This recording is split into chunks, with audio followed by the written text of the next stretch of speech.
കോട്ടയം ഗാന്ധിനഗർ മാർ ഗ്രിഗോറിയസ് കാരുണ്യ നിലയത്തിൽ സ്നേഹസംഗമം സംഘടിപ്പിച്ചു.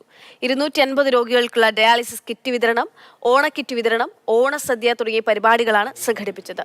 മുത്തൂറ്റ് ഫിനാൻസ് നൽകിയ ഓണക്കിറ്റ് Muthoot finance joint managing director George Thomas Muthoot കൈമാറി. 1994 മുതൽ കോട്ടയം മെഡിക്കൽ കോളേജിനടുത്ത് രോഗികളുമായി എത്തുന്നവർക്ക് താമസ സൗകര്യവും മരുന്നുകളും നൽകി സഹായിക്കുന്ന സ്ഥാപനമാണ് മാർ ഗ്രിഗോറിയസ് കാരുണ്യ നിലയം.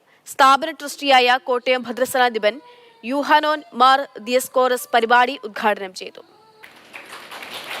കിഡ്നി സംബന്ധമായ അസുഖങ്ങളുള്ളവർക്ക് പരിചരണം, ക്യാൻസർ രോഗികൾക്ക് പ്രത്യേക പരിചരണം, അങ്ങനെ വിവിധ രോഗങ്ങളിൽ വരുന്ന എല്ലാവരെയും അതാത് രോഗങ്ങളുടെ അടിസ്ഥാനത്തിൽ പ്രത്യേകമായ നേതൃത്വം നൽകി ചികിത്സയ്ക്ക് വിധേയമാക്കുകയും അത്യാവശ്യം വേണ്ട പരിചരണം നൽകുകയും ചെയ്യുന്ന ഒരു പ്രസ്ഥാനമാണ് മാർ ഗ്രിഗോറിയോസ് കാരുണ്യ നിലയം.